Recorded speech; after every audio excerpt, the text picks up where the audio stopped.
Hey, everybody, welcome back to Buffalo Sports Insider, bringing you everything sports, everything Buffalo. I'm KJ Zelzinski, joined once again, Justin Cejak, Colton Pankowitz. For the first time on the show, Sarah Terrio, welcome, and a huge Sabres fan, so we're all thrilled to have her on. How you doing?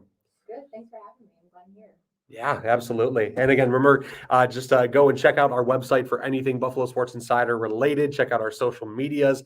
That way you can stay up to date on everything sports, everything Buffalo. Throw any questions you have in chat for us as well. We will be looking for that all day and answering any questions you got. So again, thank you all for being here. We're going to start off by talking about the big win last night in the Sabres preseason versus the Boston Bruins, 4-1. I mean, them boys were looking good. And you had some key players playing who would usually play. Again, you had Tage Thompson stepping in, Jeff Skinner stepping in, Casey Middlestat was there, and the biggest name on the list, Devin Levi, also pulled up to the Foxes. So, super cool. Talk to me about it, Sarah. What are we thinking? Firstly, this is my first preseason, and I did not know what to expect, but it did not let down. It was very fast-paced, and you got to see a lot of prospects from Farm League, from people who are fighting for the last roster spot, and Zach Benson, as we all know, is a hot name right now. Oh, yeah. And Levi from last season is very incredible, and a lot of cool things to look for next season. Yeah, absolutely. Now, Zach Benson, a big name I want to bring up today because last game, he was fantastic. This game, I mean, he's even better, and he's playing up on the line with Tager and with Skinner. And, I mean, this guy is just unbelievable. Again, we talked about the big two things. He plays smart with the puck. He's a playmaker. And without the puck, dude is just, aggressive to it. I mean, that Skinner, or that pass to Skinner, his one-time goal. Holy cow. Again, back to him, and his awareness is off the charts. I mean, over the years, the Sabres, they've been dull, right? Yeah. But very recently, maybe in the last 2 years, they've had some highlight guys start to pop, like Tage Thompson, Are we looking at this next highlight guy? Zach Benson's electric on the ice. Yeah, another thing to talk about. Another thing to talk about, though, is that do the Sabres have a spot on the roster for Zach Benson? I sure hope so. From what he's been playing from the prospect challenge, from our last season game on Sunday and today's game, he seems to have a good play. And yesterday, Tuck was taken out of the roster. And usually it's, as you know, for the first line, it's usually Thompson, Skinner, and Tuck. But then yesterday it was Skinner, Thompson, and Benson. And as you see, he held his own. And he's only 5'10", so he's pretty small for his age. Exactly. Well, no, yeah. Sarah and I like to bring up while we're watching the highlights. I mean, comparing Tager to Zach Benson, there's a big difference. But again, I mean, he's a shifty player, and I love to watch. Very aware of his surroundings. I think that's very important. Yes, absolutely. Yeah, absolutely. I mean, a 5'10" might even be giving him a little. Yeah. I want to Right, say it's right. close to the 5'8" mark, and that was as soon as they drafted him. That's the first thing they said. And Kevin Adams said, "Oh man, they're going to talk about how much we love small players," but he doesn't play small. Oh, not at all. Nothing about him being a strong forward checker came out of the draft, and I think his best play last night. Everyone's talking about the backhand. He had a really good forward check that I forget who the Boston defender was, held him against the boards and allowed the opposite winger to come and get the puck. So I think he's playing very impressive.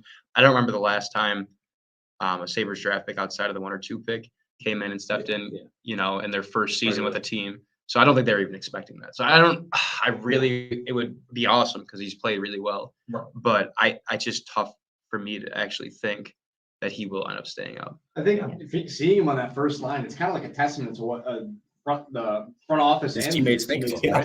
I mean, 18 years old, he walks in, he's playing on the first line with Tage Thompson. That's just incredible to me. Yeah, no, I mean, great for him. And again, we did have Skinner, 3rd star last night, Zach Benson, 2nd star, 1st star, Brandon Bureau, a guy who was injured last year, as you said before. And I mean, how is Bureau looking this season so far? Everyone, especially him, looks so fierce, and they're very hungry, and they're Aggressive, which is an issue we had last season. We just took the hits. We never fought back. Right. And this year, I mean, he had assists from Sunday's game. He had more assists on preseason game, as well as prospect challenge, and especially the goal yesterday.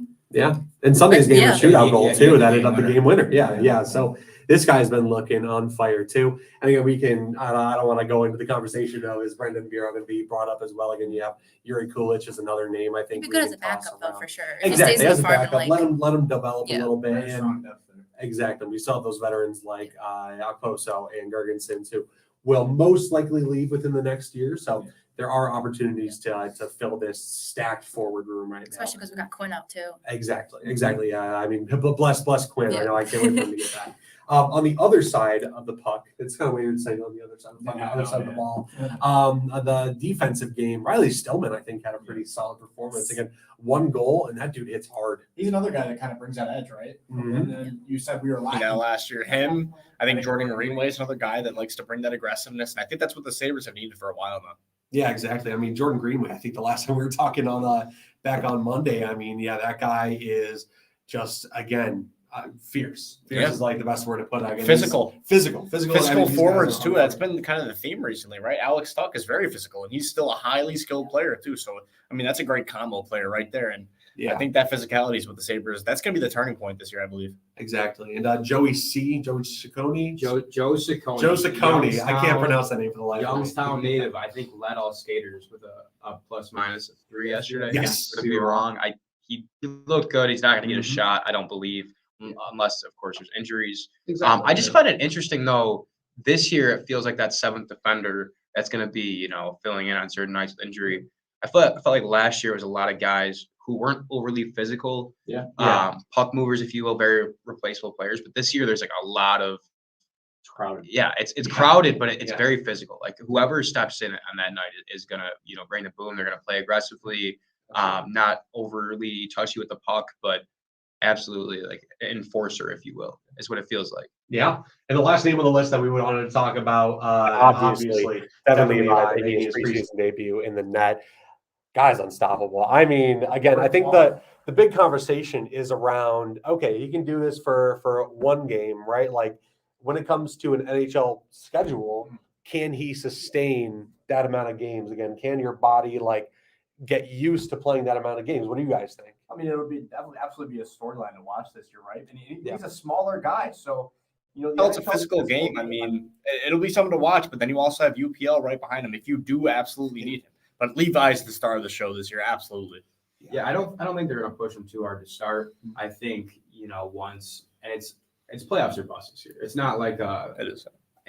it comes down to that, and it's playoffs or bust. There's no we were a game short against, it should have been the Florida Panthers, whatever. Yeah.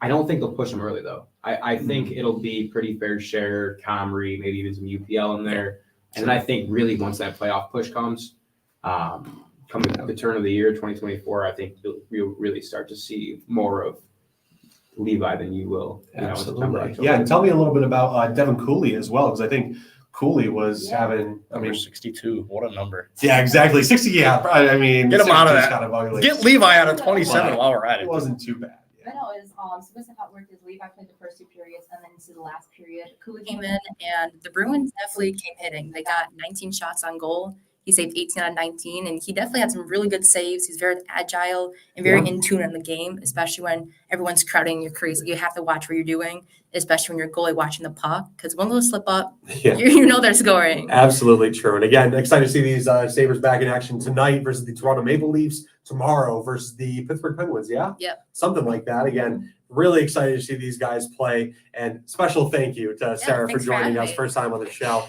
Much appreciated. Well done. Well done. We're going to head into a quick commercial from our friends over at AAA. When we get back, though, it's going to be Deshaun joining us to talk more about this stacked Bills-Dolphins game coming up next Sunday. Stay tuned for more.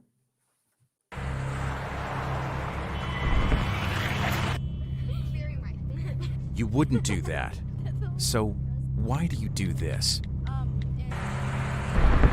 Distracted driving kills an average of 9 people and injures over 1,000 every day in America. Put down your phone. Lives depend on it. Don't drive intoxicated. Don't drive intoxicated.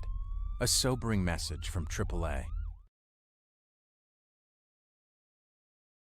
Let me say it a few times just to make sure we're back on air. Hello. Hello. We're back. Welcome, Deshaun, back to the show. How we doing, everybody? Great to have you here. Let's talk about the Finns versus the Bills. No. This No. is the game of the week, in my This is opinion. the game of the. What? I feel like the Bills always have what happens in every game of the season. A catch of the season. Exactly. Something. So again, we'll get into our Justin predictions Jefferson. for the game. Oh my goodness. We'll get back into our prediction for the game for the final score later. But let's start off by talking about these Dolphins. Again, the Bills' big win, 37-3 over the Commanders, was very much shadowed Yeah. by the Dolphins hanging Mhm. 70 over the Broncos. I mean, It was almost like what the Bills did with the Jets game because Josh Allen had such a bad night when the Giants had lost 40. So like it kind of switched around, their game getting overshadowed. So Sure. but yeah, this is going to be something that's very interesting because the Bills just had such a great defensive game and the Dolphins just used basically a lot of their young guys from what I could see. Because Chosen Anderson, he had one catch out of nowhere. No one was expecting him to do that. Yeah. But on the flip side of that, I saw that Jalen Waddle might be able to practice today. So yeah, and he did. He did Yeah, practice he was today. full. Indeed. Yeah. And again, he was out with a concussion protocol for the that past makes him week. good to go for this weekend. So Yeah, that's going to yeah. be something to take into consideration, in my opinion. Exactly. Definitely gets you a little nervous. But let's start talking about our positional matchups that we want fans to focus on for this week, starting with Tyreek Hill versus the Bills DBs, because, oh my Lord, the first catch and run that Tyreek had just burned. They call him Cheetah for a reason. You know what I mean? Like, it's going to be scary that going up against that guy. Well, if he's the cheetah this week, we're going to need the Bills DBs to be the tranquilizer. Yeah. Right. So, I mean, absolutely. The biggest threat, in my opinion, in the National Football League is Tyreek Hill because of I that agree. speed. He is an alien. He is absolutely ridiculous. The way he moves, and it's not even his speed. It's his speed with the ball. It's his agility. It's his change of direction. He does it so well, and the Bills DBs are going to need to be ready. And I think that also brings up the conversation: will they activate Kyler Elam for his speed?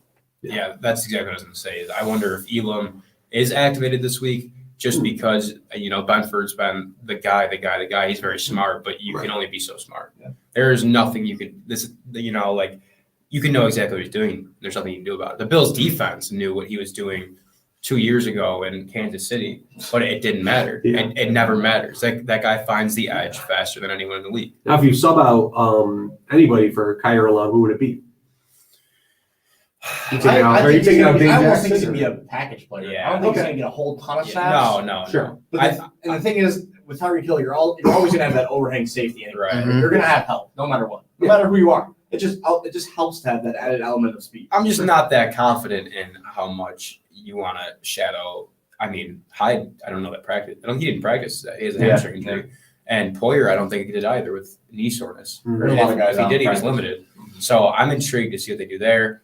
I think Elam would be in like a stretch the field play, like, at the Dolphins on 30 or somewhere where they can get beat really bad with speed. I don't think he'll be exclusively out there. And I don't think it would be like Elam for Benford. I think it would be, they would sit an extra wide receiver or tackle or whatever it is, just to try to match the Dolphins' speed.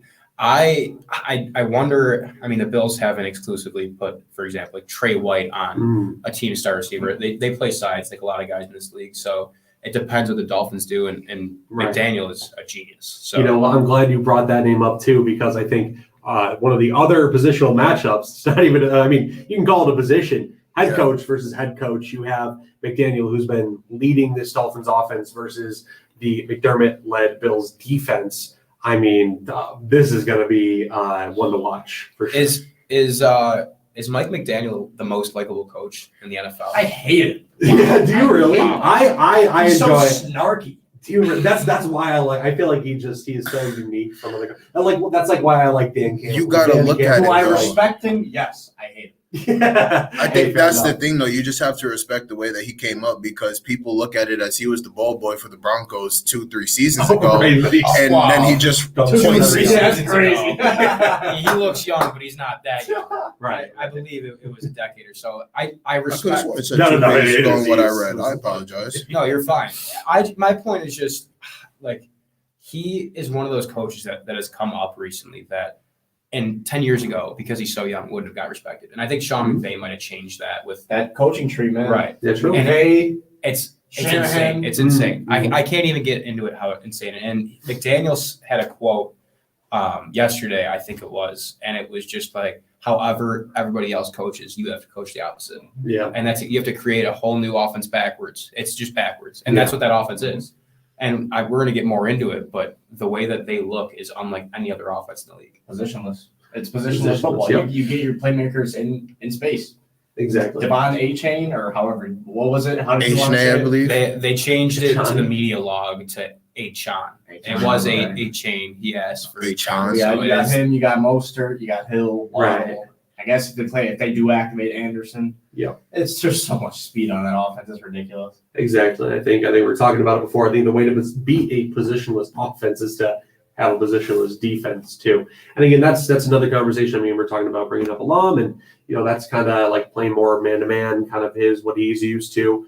I mean, just really again, I'm just so curious to see how this will play out. Hey, but if all else fails, right? McDaniels can always just run up to the crowd and have them play. Oh my goodness! I don't know if you saw that picture. I did see that picture too. So That he was funny. just having. Yeah, go ahead, just pick a play. A We'll nice, run it right now. Mike McDaniel cosplay and just. But to letting get fans back fall. onto the cornerbacks So and funny. who's going to be on the field, would you really feel comfortable with the Bills defense playing man against all three of them, Chosen, Anderson, Oh my- Jalen Waddle, and Tyreek Hill? Yeah, playing man? No. But not at the all. same time, though, Tyreek in Kansas City and Travis Kelce were two of the biggest zone busters in the league. That is true. Like that guy doesn't have. I mean, yeah. They are defense. He got- That's what I just think back to the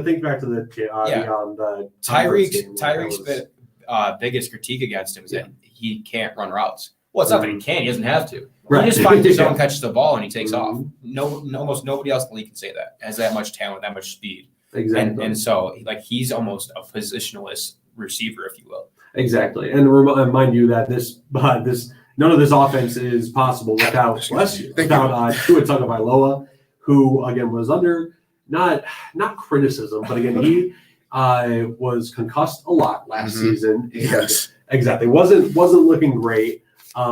But this season, I mean, just what a turnaround. And that really comes from how fast he's been getting the ball out of the pocket. So one of the biggest matchups of this week is the Bills D-line, Bills front four versus Tua Tagovailoa.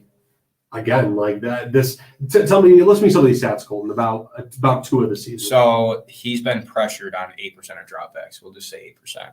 That is first in the league. And if you were curious, number 2 in the league is Jimmy Garoppolo, and that's 11.7%. Right. So think about how big of a variant. And Josh Allen's fifth. Josh Allen's fifth with 13.7. Okay. And he's only been sacked once. He gets the ball out faster than anyone else. And it's so intriguing to me because you look back a few years ago. Remember when the Steelers had that undefeated run to start the season? Ben Roethlisberger led the league in getting the ball the fastest, but they didn't have big explosive plays. They were quick slant routes with Deontay Johnson. That's why he was a PPR beast in fantasy. Yeah.